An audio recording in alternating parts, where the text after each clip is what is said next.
BJP जिन issues को लेकर के ग्रास रूट तक जाते हैं, मान लीजिए उन्होंने अब ये कहना शुरू किया है कि महिलाओं ने बहुत उन्हें वोट दिया है, विमेन वोट ज्यादा मिला है उनको, ये तो बताया जा सकता है, लेकिन आप 10,000 रुपए कब तक देंगे? अगर 11 जनवरी 2027 को डिक्लेयर होता है इलेक्शन, तो आज हमारे पास 423-424 दिन है।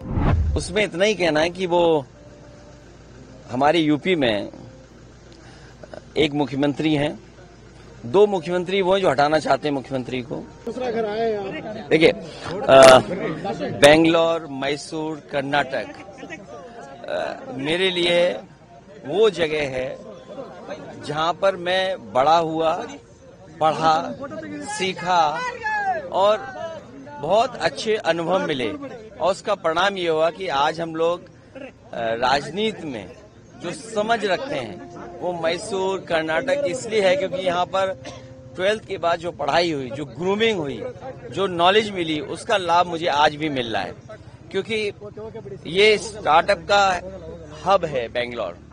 एक जमाना था कि हमारे साथ जितने भी बच्चे पढ़ते थे वो सॉफ्टवेयर इंजीनियर, बाहर जाने का सिलसिला, भारत से बाहर जाना, या उस समय ग्रो हो रहा था ये सेक्टर।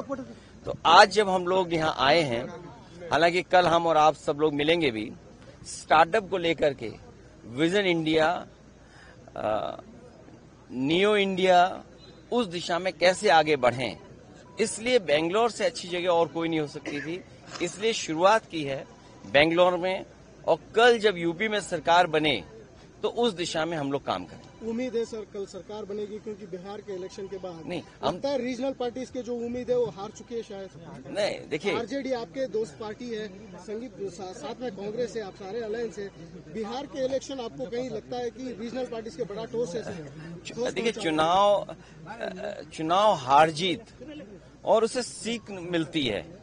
आप पॉपुलर हो सकते हैं, आपको वोट ज्यादा मिलेगा, लेकिन बीजेपी की जो मशीनरी है, बीजेपी का जो काम करने का तरीका है, बीजेपी जिन इश्यूज को लेकर के ग्रास रूट तक जाते हैं, मान लीजिए उन्होंने अब ये कहना शुरू किया है कि महिलाओं ने बहुत उन्हें वोट दिया है, विमेन वोट ज्यादा मिला है उनको, ये तो बताया जा सकता है, लेकिन आप 10,000 रुपए कब तक देंगे?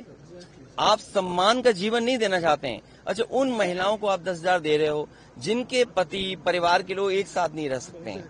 देखिए, दुख की बात यह है कि बिहार, यूपी वो स्टेट है जहाँ के सबसे ज्यादा लोग बाहर जाते हैं, वो अपने परिवार को छोड़ के जाते हैं। परिवार के साथ परिवार की तरह रहें, उसके लिए सरकार काम नहीं कर रही है। बस 10,000 रुपए दे करके वोट ले लिया, बाद में जैसे और स्टेटों में इन्होंने किया है कि नंबर्स कम कर देना है, बाद में नियम बना देंगे, रूल्स बना देंगे, बाद में पता लगा कि उतनी हमारी माता बहनों को मदद नहीं मिल रही। सेम महाराष्ट्र में और किसी स्टेट में इसी तरह का काम होता है। आप कैसे रीड करते हैं सर, क्योंकि काफी सालों से आप पॉलिटिक्स को देखते जा रहे हैं, बीजेपी का इस बेहतरीन विन कहा जा रहा है उनके तरफ से, इंडिया का बेहतरीन विन जेडीयू को, आप कैसे देखते हैं सर? नहीं, इतना सीट जीते हैं, 202 डबल सेंचुरी, हजम नहीं हो रहा। I am not able to understand कि भाई ये रिजल्ट कैसे, अगर 202 आ सकते हैं, तो जिस स्टेट में ज्यादा सीटें हैं, तो अगर 70%, 80% सीटें कोई पॉलिटिकल पार्टी जीत सकती है, तो दूसरी पॉलिटिकल पार्टी भी 90% लोगों के साथ काम करके, 90% लोगों के साथ काम करके, मैं समझता हूं उनसे बेहतर परफॉर्म कर सकते हैं। क्योंकि अगर ये बेंचमार्क है तो इस बेंचमार्क को तो क्रॉस करना ही करना है हमें।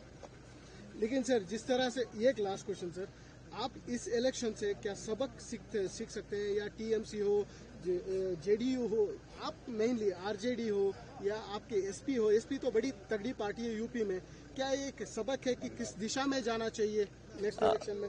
यूपी में हम लोगों ने हार से ही सीखा है, और हार से ही सीखने का मौका मिलता है। जब आप बिल्कुल नीचे पहुंच जाते हैं तब आपको लगता है कि वो ऊंचाई पर कैसे पहुंचे हैं। हम हारे थे, मुझे याद है, हमें 5 सीट मिली थी, मैं सरकार नहीं बना पाया, और उसके बाद डबल इंजन, उन 2 डबल इंजनों को हमने हराया, और ऐसी ऐसी सीटें वो हारे हैं, अभी भी शायद वो कल्पना नहीं कर सकते। अभी बिहार की जीत यूपी की जीत को बराबरी नहीं कर सकता। यूपी की जीत अलग जीत है, बिहार की जीत अलग जीत है। आप बिहार जीत सकते हैं, लेकिन यूपी की जो हार हुई है उसको अभी हार में जीत में बदलने में समय है, उसके लिए हम लोग तैयार हैं। असेंबली इलेक्शन बहुत दूर नहीं है उसके लिए हम लोग तैयार हैं। आज हम और आप मिल रहे हैं, हो सकता है कि अगर 11 जनवरी 2027 अगर 11 जनवरी 2027 को डिक्लेयर होता है इलेक्शन, तो आज हमारे पास 423 424 दिन है और यूपी में 403 असेंबली हैं, तो हमारे पास 20 ही दिन तो स्पेयर में हैं। तो 20 ही दिन स्पेयर में, बाकी तो हमें काम ही करना है। सर बेंगलुरु एक बड़ा उम्मीद लेके आए हैं, कैंपेन आपने शुरू किए हैं, क्या सोच रहे हैं सर? देखिए, ये मैंने जैसे शुरू में कहा आपसे कि ये एयरपोर्ट, ये जगह वो है जहां से मैं ऑटो से जाकर के और मैसूर के लिए बस पकड़ता था। अब तो एयरपोर्ट भी बदल गया।